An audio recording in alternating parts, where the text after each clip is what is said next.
오스티오 인티그레이션이라는 거, 골 유착이라는 게 대체 뭐냐? 유착이라는 거는 이렇게 이제 서로 쫙 달라붙어서 이게 같이 떨어지는 거거든, 같이. 그런데 실제로 임플란트 골 유착된 거를 이렇게 딱 띄워보면 이렇게 나선의 형태가 그대로 나오면서 뼈가 쫙 떨어져. 그대로 떨어진다. 그러니까는 뼈하고 임플란트가 달라붙은 거는 아니고 그냥 아주 최대한 바짝 가서 붙어 있는 그런 거다라고. 그래서 그러면 이게 이제 뼈하고 붙었다 그러면 우리가 이걸 뽑아내려면 어떻게 해야 되냐면 이 주변의 뼈를 이만큼 깎아야 뽑아낼 수가 있다. 그지? 트래파인이라는 걸로. 안 그러면 뽑아낼 수가 없는데 나는 이 바깥쪽에 뼈만 갈고선 이거를 발치하듯이 이렇게 꽉 밀면 그냥 쑥 빠져나오거든. 그러니까는 임플란트를 제거할 때 그 골 유착이라는 게 어떤 현상이라는 거를 정확하게 알면 좀 편하게 또 제거할 수가 있어요. 안 그러면 이만큼 뼈를 제거해야 된다라고 생각을 하면 이 가까이에 무슨 치아가 있거나 신경이 있거나 그러면 실제로 이 임플란트보다 조금 더 넓게 뼈를 제거하다가 이게 다치겠다 그러면 이거 못 빼겠네. 저는 여러분이 내용을 정확하게 이해를 하면 내가 그거를 내가 어떤 원하는 방향으로 어떤 거든지 임플란트뿐 아니라 다 마찬가지예요. 사진이든 뭐든 정확하게 알면 응용을 할 수가 있어요. 그냥 어깨너머로 알면 그냥 흉내만 내는데 실수하는 경우가 많은 거고. 다음에 그래서 뭐 오스티오 인티그레이션이라는 거의 정의를 이렇게 77년, 85년, 92년 뭐 어쩌고저쩌고 정의를 했었어요. 사실은 처음에 뭐 연조직이 개재되지 않고 뼈하고 가까이 접촉되어 있는 형태 뭐 이런 식으로 표현하기도 하고, 두 번째는 이제 구조적인 것뿐만 아니라 기능적으로도 무슨 얘기냐면 임플란트를 심고 이게 치아가 이렇게 힘을 계속 받으면 임플란트 주변의 뼈가 이렇게 좀 단단해지는, 근육 운동을 많이 하면 근육이 강화되듯이, 그러니까는 기능적으로도 어떤 경우 생체 조직하고 연결이 될 수 있는 거다 뭐 이렇게 표현하기도 하고. 이게 이제 저기가 임플란트가 저렇게 부러지는 경우도 있어. 심하게 심는 힘이 많거나 그러면 저렇게 부러지면 이거를 이제 발걸을 해야 되는데 다 이렇게 주변의 뼈를 뺑 돌려서 깎아서 트래핀이라는 기구로 다음에 빼면 이렇게 오스티오 인티그레이션이 잘 되면 이렇게 거의 뼈하고 금속이 붙어 있듯이 보이잖아, 그죠?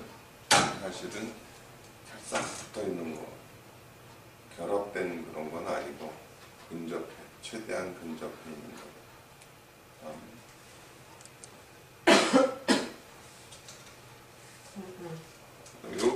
여기도 이제 그러면 임플란트 다음. 이거는 그런 트래핀으로 판 건 아니고 앞에 거가 돼요. 여기를 그냥 이 부분만 바깥쪽만 바로 이쪽 뼈만 깎아내고 호셉으로 이렇게 확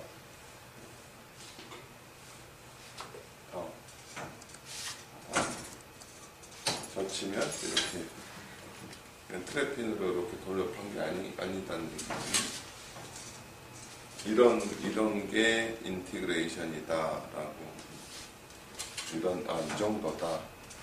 그리고 우리가 임플란트 한 환자 엑스레이를 볼 때는 임플란트 주변에 뼈가 그냥 유지되느냐, 그 전 거를 내가 항상 띄워놓으라는 이유는, 근데 엑스레이를 찍는 거는 그 임플란트뿐 아니라 그 전 상황, 우리가 항상 환자를 내가 병원 관리도 항상 처음 상태대로 유지되게만 하라고 하잖아요.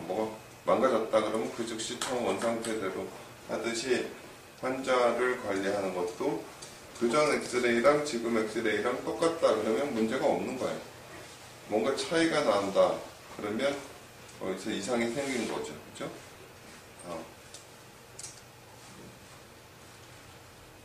그다음에 인티그레이션이 안 된 거는 다음에 그냥 이렇게 쑥 빠져. 이게 이제 3i라는 회사에서 처음에는 이렇게 일자형으로 된 임플란트를 만들다가 뭐 이게 좋다 해가지고 이런 임플란트가 나왔어요. NT라고 해가지고 뭐 내추럴 테이퍼레나 뭐 한참 팔았어. 근데 이제 우리는 이제 경험상 임플란트를 심고 이게 항상 MPT라는 거를 나는 한다고 했잖아. 이렇게 돌려보고 몇 달 지나서 이거 이제 보초를 해야 되는데 돌리니까 계속 아파해. 더 뒀어. 그러니까는 보통 2달, 뭐 석 달이면은 보초를 하게 되는데 이 사람은 이 임플란트를 심은 경우에는 한 3개월, 4개월 이상 지나야 안 아프다고 하더라고. 그래서 이제 보초를 했어. 그래서 이걸 수입하는 회사인데 이거 팔지 마라. 잘못하면 이제 낭패당한다. 근데 이제 아는 친구들한테서 전화가 와. 이거 뭐 왜 이렇게 잘 안 붙어? 뭐 다 시간 지나서 그때는 그냥 몇 달 지나면 보초한다 이런 식으로. 지금은 뼈가 굳었다고 확인이 돼. 뼈가 굳었다고 확인이 돼서 하는 게 맞는 거죠. 그냥 시간 지났다고 되는 건 아니지. 우리는 이거 해가지고 나는 여기 실패한 경우가 거의 없어요. 그냥 뼈가 굳었다는 걸 근데 뭐 무슨 가야 치과병원에 전화 와서 그거 좀 안 문제가 있던데 어때? 이러하다 보니까 고수들은 다 하는구나. 이미 팔지 말라고 그랬는데 그냥 딜이 팔았어. 자기네가 수입해놨으니까 팔아야지 어떡하겠어. 그 다음에 사람들이 그 회사랑 다 끊어버렸어. 그런 경우가 많아. 뭐 골이식제도 그렇고 내가 또 직접 확인을 해봐야 돼. 이런 걸 빼면 이렇게 뼈가 하나도 안 붙어있고 그 주변에 이렇게 살이 차 있다. 처음에 얘기했잖아요. 이렇게 이제 상태가 안 좋아지는 쪽에 이걸 쏙 걷어내면 이런 살을 쏙 걷어.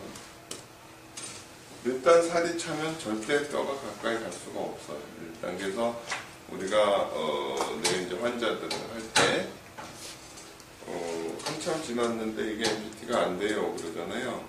그러면 한 2달쯤 있다가 다시 해봤을 때 환자가 딱 말하는 게 조금 아프긴 한데 지난번보다는 훨씬 나아요. 그러면 이게 좀 계속 뼈가 강화돼가는 과정이구나 이렇게 판단을 하고, 지난번하고 똑같고 흔들리고 이러면 이거는 이미 살이 삥 둘러차서 뼈가 다시 붙을 가능성이 없다. 그래서 빼버리고 다시 수술을 하고 그렇게 하는 거예요. 그리고 2차 수술할 때도 마찬가지예요. 이렇게 이제 열어봤을 때 우리가 특히 2차 수술 이 임플란트가 이렇게 좀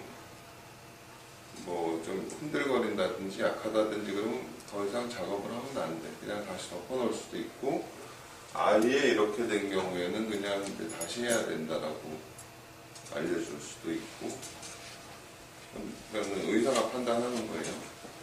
2차 수술해서 시간이 지났으니까 무조건 커브 스크루 빼고 힐링 달고 그게 아니고, 주변에 뼈가 힘을 받을 수 있을 상태가 좋느냐에 따라서 힐링 어바트먼트만 달아도 일단 혀가 닿고 음식이 닿고 하면서 임플란트를 들고 흔드는 게 되기 때문에 그냥 더 두면 붙을 수 있는 게 실패를 해버릴 수도 있다고요. 판단을 할 줄 알아야 돼요.